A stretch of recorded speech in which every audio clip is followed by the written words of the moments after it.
Most businesses think they don't need a CIO until something breaks, until growth stalls, until systems don't scale, until security becomes a real concern.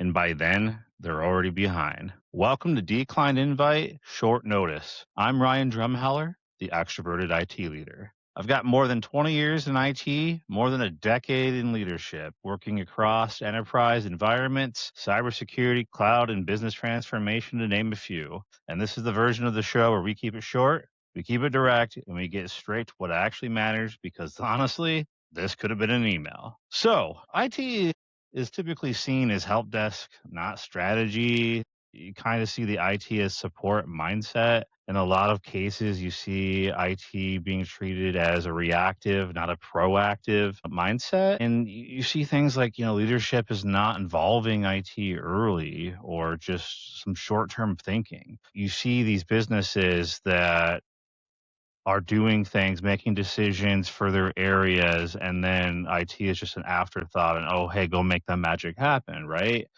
These are the kind of things we're talking about today and why that CIO, that strategy perspective, that leadership from an IT side needs to come into play. So, some of the warning signs typically that you see when we're starting to talk about the danger zone is growth starts happening, but your systems aren't scaling. You're getting a ton of other business now. You're selling way more in a particular area, or you're doing an MA, and now you have double the employee size, but we're not scaling anything appropriately. We're not enlarging or talking about cost breakdowns, cost effectiveness from licensing perspective, or now we have three of the same tools and we really should just adopt one if there isn't a great reason to keep the other ones other than somebody likes it perspective. You see things like security starts becoming a massive concern at that point. Security is one of those things that is kind of made to be an afterthought in a lot of businesses. And it's a shame because security doesn't have to be there. Security can actually be a cost saver,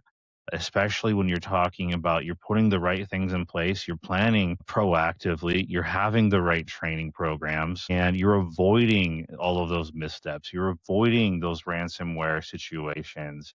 You're avoiding the data leakage. All of these kind of things are absolute reasons why IT security can be not just a cost saver, it can actually be a cost enabler because now you're able to take the funds that you would pay for those particular areas and invest them into the areas to make money for the business. Other bad situations you see is your vendors are running the strategy. I don't know about some of you out there, but I can tell you right now, no vendor has my best interest at heart. They don't know our business. They don't know what it is that we actually have in house, what we want to do from a business perspective, where we want to head.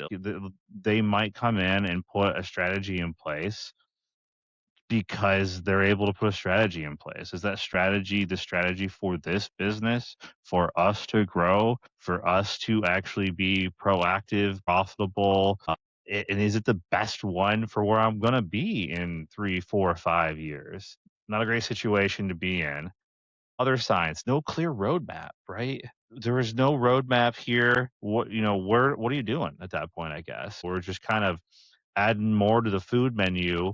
And if we don't know how we're building the sandwich, it might end up with peanut butter, jelly, ham, salami, pepperonis, olives. Now we're not building appropriately. We were just throwing more at it because we didn't know how to actually build a clear roadmap to what we needed to do. Then not having a clear roadmap typically leads to a constant firefighting. Like things are constantly breaking. Now our IT organization is working to restore that service. We're working on something that's dropped dead 10 times this year. We really should probably put it out to the pasture and actually upgrade, fix, replace, whatever that situation calls for. Make sure we're planning appropriately for the now and for the road ahead, and then have those things on a normal checked cadence? Is it still appropriate? 1 year, 2 year, 3 years, whatever it is down the line. Do we have the right contracts in place for those situations? What is our service level agreement? If this is only good for 5 years and it's recommended to replace it, we should probably be checking into that at least around year 3 and starting to plan for that. So all of these are just the warning signs. A lot of organizations absolutely don't even necessarily understand the warning signs because it's their normal day to day and they're just in the thick of it and in the mud. But if you're hearing this is what I'm talking about when it's time to actually think about bringing in leadership. And we probably should have brought leadership in or CIO or whatever that appropriate level is at that point sooner than that. But what an actual CIO can do for you, I mean, they can take all these problems. They can take the technology and align it to the actual business goals. What is it that the business is trying to do? What are they trying to achieve? Where are they trying to go? No matter if it's big or small, once technology or a CIO has this actual plan and they can see what it is the business wants to do, now we can take it from a technology point of view and we can kind of line it up with, okay, here is the headcount we need. Here's the tooling that we need. Here is the replacement hardware, situations that we need, or we're not compliant here, so we need to have this in place and build all of those roadmaps along with their teams, right? Start planning to say, here is the timeline that this is going to take, or here's the three options that you have for the wiggle room you have on the timeline, right? If you need it in X amount of time, we can throw more AI at it, more people at it, more whatever at it, resources, budget. Or if we have this amount of time, then we can do this with it and start talking about those things with the actual business itself. Something that I've already mentioned, a CIO can help create your actual roadmap. So if you don't have a roadmap, that's already a great time probably to say we might need somebody to look over some things with us and help us build that roadmap. Because now if you have a roadmap, you have a plan, you have a map to the treasure chest. You can see where it is that you need to go in order to achieve what you want to do. And without that, it's just like moving spaghetti around on a plate at that point. And you might do well for a while, and a lot of businesses do. I've been brought in several situations where the business absolutely didn't have any technology leadership, and they did well for quite a while, but it got to a point where now we're talking, we need to actually think about what our future is. What's our present state? What is our future state? What is it going to take to get there? Where is it that we want to head, as a business? We need to start cleaning things up because we just let Bob come in, set everything up. He got us going. It was excellent, but now the data needs to be cleaned up. Now we need to put things into the proper areas because we have a particular audit that we have to do because of a business relationship that we're going to take on. All of those things in those situations are why a professional in the IT side can come in as a CIO and actually help get that straightened out and get a roadmap made. One of the more important things that I think they can actually do besides that is manage your actual risk and security. I've been in businesses that don't have clear risk registers, and that is such a missed opportunity. A lot of businesses treat it as, oh no, we can't show, all of the bad that's out there. And that is a crazy way to think about it because if you know what it is that's out there, then you can make it transparent. Then you can start collaborating on who you have in house to see what we can do for ideas. And if we start collaborating in house, it might be recognized that we need to bring in somebody, we need to get a vendor, we need to get whatever it takes to actually have an idea to solve that or come up with the creative ways to actually solve that. And if we keep sweeping that under the rug, it's going to come back to bite you.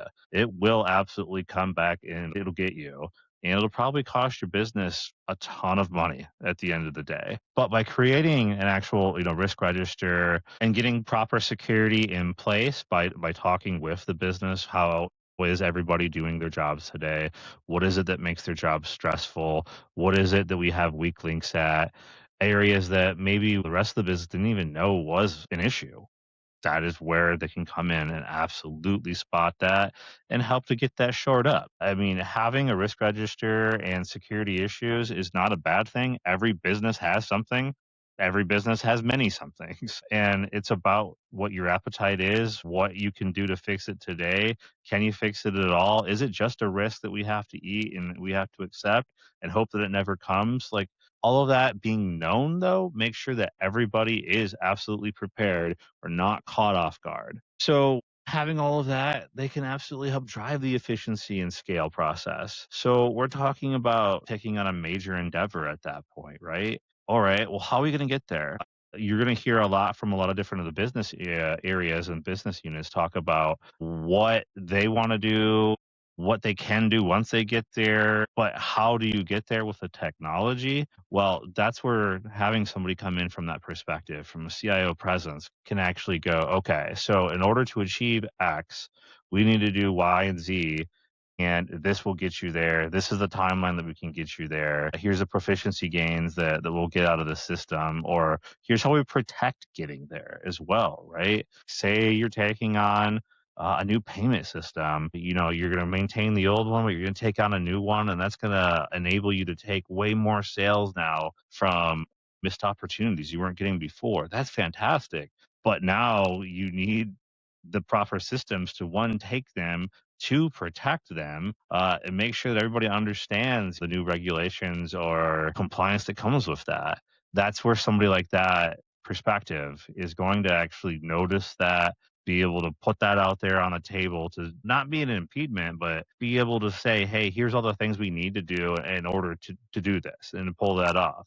It's not a bad thing. We're getting ahead of it. We're working through the issues now. We're making sure we check the boxes. We're making sure we have the documentation and we have the proof that we did everything the way that it needed to be done. And one of my favorites is they can translate that tech to business.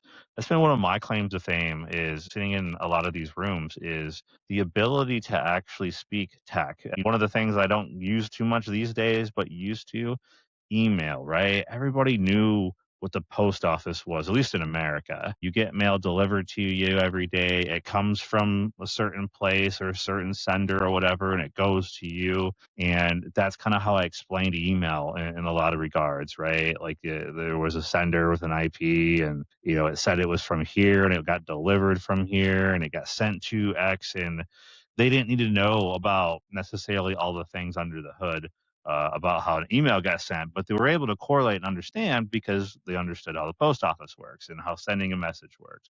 And there's a lot of things that you can use for today's issues and to correlate that. Being able to translate like that, if they don't know technology, is a fantastic way to keep the conversation going, showing that you care and that you appreciate their world. At the same time, you're giving them an insight into your world and kind of why maybe something is a struggle or why we have to do something and they can't just jump and run right now. We have to do this. And then you're able to go ahead and do the things that you want to do with your project. Those are the conversations that will be helped by somebody in a senior position, someone who's done it a long time. And with that, let's go ahead and take our sponsor break. Hello, everyone. Ryan here from Stellarhorn. Let me take a quick second to talk to you about something I see all the time. Most businesses don't actually have a technology problem, they have a leadership problem. They've got systems, tools, even teams in place, but no clear direction, no strategy, and no one connecting technology to the business. That's exactly why I built Stellarhorn Group. I help organizations through fractional CIO leadership, advisory, and project-based work, bringing executive-level technology leadership without the full-time CIO cost. Whether it's strategy, cybersecurity, AI governance, or leading critical initiatives, it's about helping you make better decisions, reduce risk, and actually move forward with confidence. If that sounds like something your organization is dealing with, please reach out. Let's have a conversation. Stellarhorn Group, rare leadership, real results. Technology leadership without the full-time CIO cost. And now that we're back, why businesses wait too long to possibly bring in a senior IT leader, a CIO? I mean, especially nowadays, we're fractional. I mean, yes, it is about who you know, who's out there, who's worked with who, or what you like about the individual. But fractional is such an opportunity that the old perspectives of, for instance, cost perception. Well, yeah, a C-suite level individual, very expensive, right? To actually hire, have on staff, benefits, stock, etc., all of the perks that comes with a C-suite. But in today's age, especially what I'm doing, you can hire somebody for peanuts in terms of having somebody at least on staff for, X amount of hours per month to at least have a good launching point, a good starting point, start to get you in gear, get you in that process so that you're not starting when you should have started, say, a year or two previously. You can start early at a lot less and be able to have a great running start when you are looking for C suite or you are looking for senior level technology that you're going to hire permanently at that point. You've seen things like, we've been fine so far mindset. We've gotten this far. It's working. I can log into a Google account and set up this person and blah, blah, blah. Yeah. There's a lot of software. There's a lot of things that pretty easy to do for the common individual. The question is, did you make it secure? Did you turn on MFA? Did you put the proper labels on the data? Is it actually cleansed? All these different things that you really kind of have to know if you work in the actual space versus the person that's able to just run a business and start it and get going. And that's a huge kudos to those business owners that are actually able to get that far. However, you don't want to be caught in a situation where you're looking at taking on a business deal and then all of a sudden they slap you down with a SOC 2 audit, or you're looking to get in the healthcare space and you have to do, HIPAA compliance, or, even worse, like you want to do a multinational deal, say at the UK at that point, and you're like, all right, cool. I want to do this. We're going to go global. It's amazing. And then you learn about GDPR and what you need to actually do for that, which is night and days different than what a lot of the requirements are in the US. So having that kind of mindset, while I do understand it, I'm trying to change the narrative out there to why you should really think about maybe starting earlier and at least having somebody take a check. Maybe that is, you don't need to hire them month by month, but maybe you want them to do an assessment for you, give you kind of assessment of where your business is from a technology standpoint, the things that they've seen. And maybe those are things that you can work off from the next year to get them up to that level. Maybe you do one off projects at that point. Maybe you find there's more value then to be like, you know what, let me just hire the fractional person so that they're here month after month. And then I know that they've taken care of it. I know that they helped me get to here and here and here. They're showing me that they are my right hand at that point, and they are the individual staying in my ear, making sure that my business is safe from a technology and security standpoint. So the other things could be like, do they understand the complexity? That's a big one. If you don't have somebody telling you what the complexity is, and you don't have somebody telling you that in a way that they can translate it for non-technical individuals to understand, they probably don't know what the actual complexity or the actual risk or any of those situations are.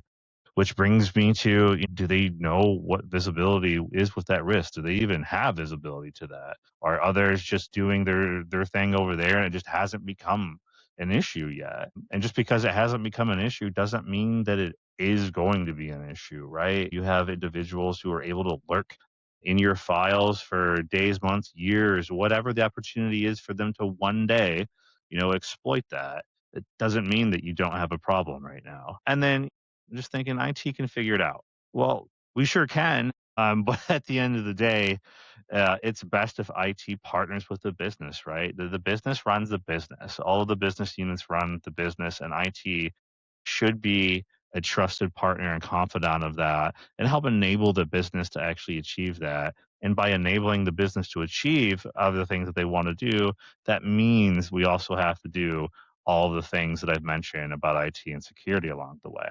So what is the cost of waiting? It's going to vary. It depends. But in a lot of cases, it means expensive fixes later on, right? If we had somebody in earlier and it cost us 3, 5, 10 grand, whatever it was a month, well, do the math on that over a year versus what you'd spend on a CIO. And that would have minimized the impact. It would have minimized my ability to get ransomware because we would have put all the proper things in place instead of having all of the doors open or whatever that strategy was. If we had somebody reviewing that knew, they were senior, they had done this a long time, and they were able to properly plan and save us and make that plan for us over the next 3, 4, 5 years, then it saved us a lot more than when we got there and then we needed it. And now we had to untangle systems. Maybe we had to do a bunch of migrations because we got the wrong platforms altogether. And now our data is all wonky and we have to convert all of that. And I mean, these are a lot of things that you catch them earlier, the better. And security exposure, right? I just mentioned it a few times, making sure that you have the proper security in place. There's nothing more that people dislike than security typically because it tends to make it a bit harder, right? You can't just log in and I can do my work. You have to maybe put a password in, maybe do some biometrics, maybe do an MFA, whatever that is. And those are business decisions to a certain degree, but they're in place for reasons and it's for protection. And if we can get the staff trained on this, it'll become a better situation, a more safer environment. The company will be safer and protected. And in a lot of cases, you can't even get cybersecurity insurance these days without having a lot of these things in place. If you don't and you get ransomware, you might be done as a company. There's no bigger risk than that at that point. Cost efficiency from not having an IT leader in place. If you don't have that kind of trusted mindset in place, are you going to be as efficient as you could be?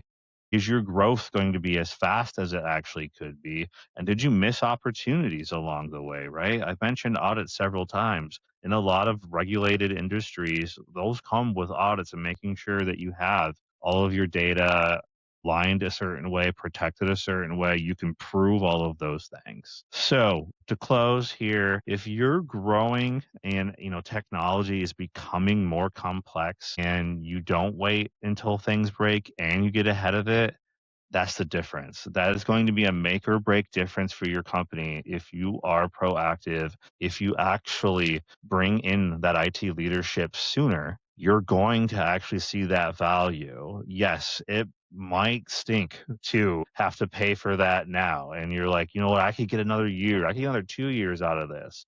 I guarantee if you do it now, in the long run, you're going to make way more money back than what you paid because you're going to be protected. You're going to still be a business. I think that's the scariest point I can point out. You will still have a business because individuals will help come in and make sure the business is doing the proper things, making sure you have the right insurance in place, even, or just making sure that you make being able to be ransomware just complicated and maybe they want to give up and move on than it being an easy peasy day. So I would advise companies to think about that a little sooner and then think about what does it cost today versus what it costs as catastrophic things happen. And they will happen the longer time goes on. But what would it cost today to make sure you have peace of mind and that you're going to be a business and you're going to be set up in such a way that any which way you want to go with your business, you're going to be ready to take on that new audit. You're going to be ready